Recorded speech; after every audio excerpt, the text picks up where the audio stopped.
And I do mean thank you, because if it weren't for you, I wouldn't have something to read tonight.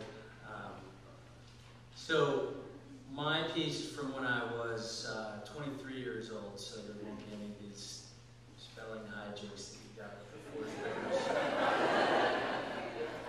Or maybe there will.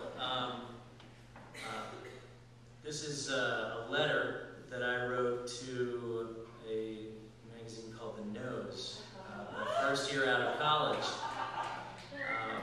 I had been doing what I did most days, and going through the magazine racks in bookstores, and found The Nose and was charmed by it. I like the tone and the subject matter. I don't know if you guys have seen The Nose, if you're fans too. But, hell of a magazine. So I thought, what better place to work than The Nose? I lived outside of Philadelphia at the time, and so this is my attempt to get a job at a magazine. And I've been asked a few times over the years by aspiring writers and journalists, sort of, what should I do? How do I get into the game? And it wasn't until this event came up that I actually went to the special collections wing of the San Francisco Public Library and dug this beaut up. And now I'm just going to send this to everybody that asks me how to do it and say, well, as long as you don't do this, you stand a chance. It's an amazing blend of thinly veiled arrogance, desperation, and really bad spelling as well. Incredibly. Okay. It doesn't say Dear Jack because I didn't know he was the editor at the time, but here we go. Last year, while I was still in college, small I, I bought a copy of your magazine. And I should pause for a second and just note that I was writing this on an IBM Selectric that had a few eccentricities to it that I bought for $1 at a yard sale. So, all right. I bought a copy of your magazine. It was the issue with the Betty Page doppelgangers on the cover and in the middle. I really was amused by the article about the foot, shoe, slave network. The article ended with a great pun about sexual favors. I was very impressed with the article on the funeral home industry, those bastards. I sat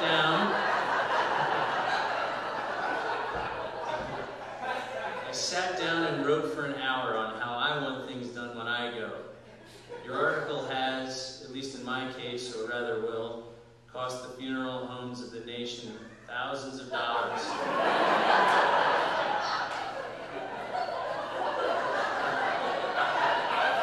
So, getting right to the point here.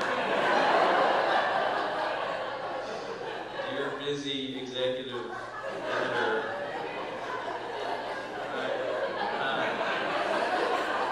none of those frills for me. It will be, per William Carlos Williams' specs, a rough dray to drag over the ground.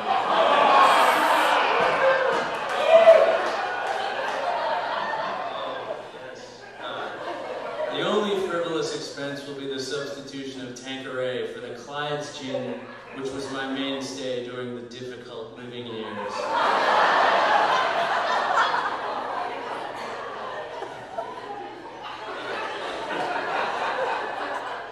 Both of the last statements are a sort of segue into the coming statement.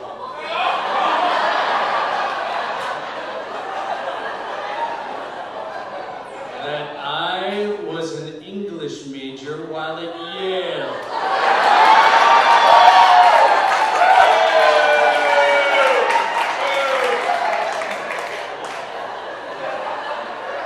Now that I've graduated, I spend a large portion of my waking hours down here in the basement of my mother's house.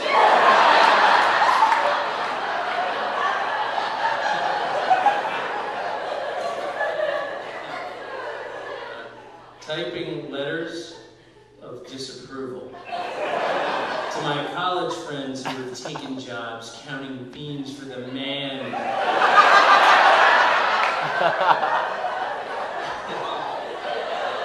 In various New York skyscrapers.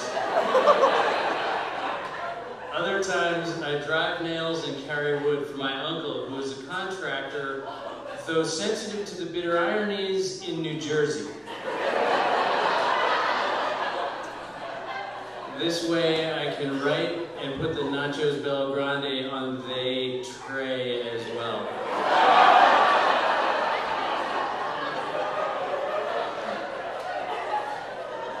Overall, your magazine is quite funny.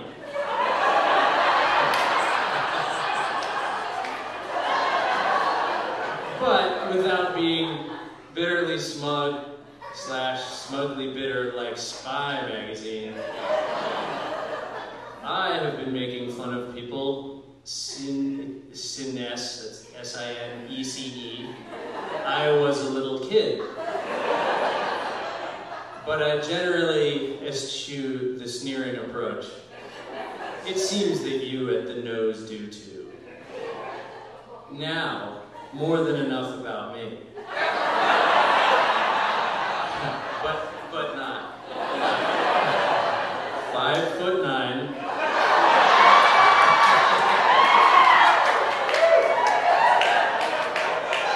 164 pounds. Hair, black, nails, well chewed with 2 W's. Major in C-L-L-E-G-E. English. With concentration in poetry, or capital P, poetry. Music preference, smart, anti-karaoke in general. 5 o'clock shadow, permanent.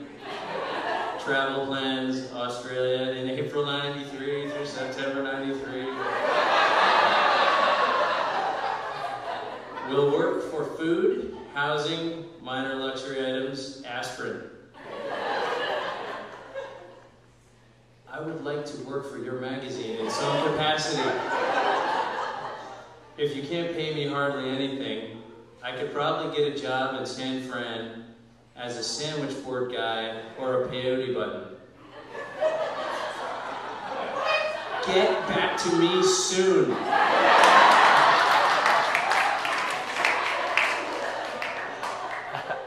Joshua McHugh, Potsdam, Pennsylvania. So I sent this letter off and didn't know what happened, and a couple months later I ran into a friend at a tailgate party. A buddy of mine from college who came running up and said, "That thing you had in the nose was the funniest thing I've read in a year."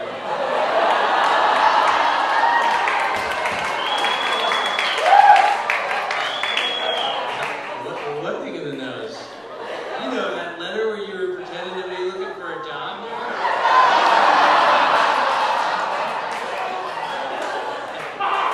So when I moved to San Francisco, I hunted the magazine, not the editor, down, and finally saw the response, which was, "We have no job for you, Joshua." But when you pitch yourself to magazines for employment, here's a tip. Proof for typos. Yale, eh?